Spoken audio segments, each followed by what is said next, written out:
Juan 6:1-6. Jesús alimenta a los 5,000. Después Jesús cruzó al otro lado del mar de Galilea, conocido también como el mar de Tiberías. Una gran multitud siempre lo seguía a todas partes, porque veía las señales milagrosas que hacía cuando sanaba a los enfermos. Entonces Jesús subió a una colina y se sentó allí rodeado de sus discípulos. Ya era casi el tiempo de la celebración de la Pascua judía. Enseguida Jesús vio que una gran multitud venía a su encuentro. Dirigiéndose a Felipe le preguntó: ¿Dónde podemos comprar pan para alimentar a toda esta gente? Lo estaba poniendo a prueba, porque Jesús ya sabía lo que iba a hacer. Ha llegado el momento de hacer examen. No estamos seguros de por qué Jesús escogió a Felipe. Es posible que Felipe fuese el que pensó que era el más avanzado en lo que se refiere a las lecciones de la fe. Todos estos discípulos tenían personalidades únicas. Pedro era un hombre que hablaba a gran voz y era decidido, metiendo la pata la mayor parte del tiempo. Santiago y Juan eran ambiciosos y fogosos, perdiendo fácilmente la calma. Felipe era más sosegado y profundo, dando siempre la impresión de quedarse más en segundo término todo el tiempo. A pesar de lo cual, estoy segura de que Jesús vio en él un hombre de profunda percepción. Los más callados suelen ser con frecuencia los más profundos pensadores.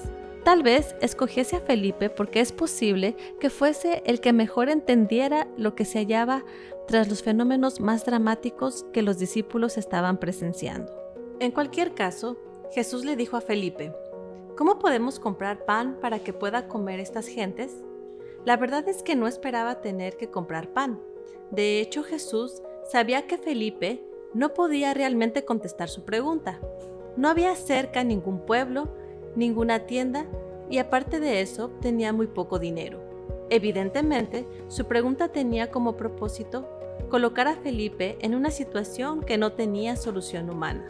¿Ya ha sucedido esto a usted alguna vez?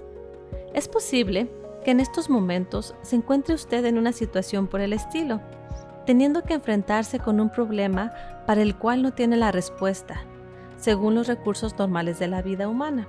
Eso fue lo que hizo Jesús con Felipe. Nuestro Señor estaba pensando en ministrar a estas personas, en suplir su necesidad. Pero Felipe pensó enseguida en lo que se refiere al dinero, de modo que le contestaba a la pregunta de Jesús: 200 denarios no bastarían para comprar suficiente pan, para que cada uno de ellos comiese un poco. Al calcular los recursos de que disponían, Felipe se dio por vencido por la desesperación, pensando que no había manera en que se pudiese resolver el problema. Dios perdone al Felipe en todos nosotros.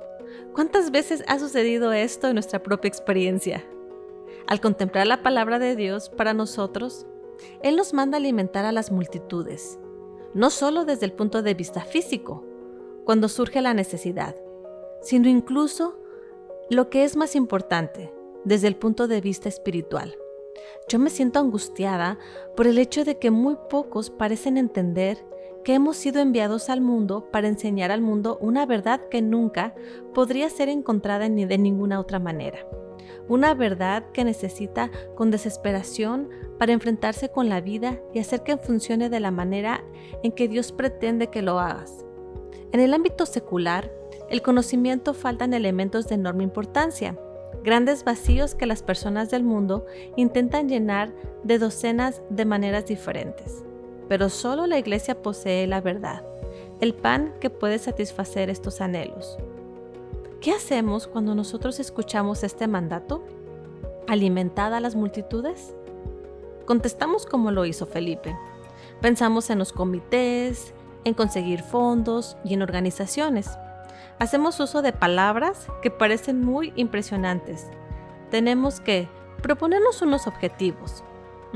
Es preciso que entendamos los parámetros del problema, etcétera, etcétera. El resultado es que se consigue muy poco.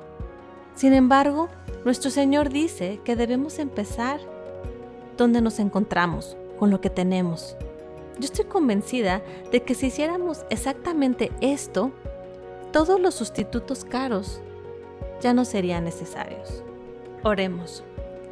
Señor, Perdóname por intentar hacer frente a las necesidades a mi alrededor, valiéndome de mis propias fuerzas. Enséñame a ofrecerte a ti lo poco que tengo y confiar en que tú lo uses de maneras milagrosas. Aplicación a la vida. ¿Cuál es nuestra primera reacción cuando nos enfrentamos con dificultades abrumadoras? Dios espera que reaccionemos con fe y no con duda.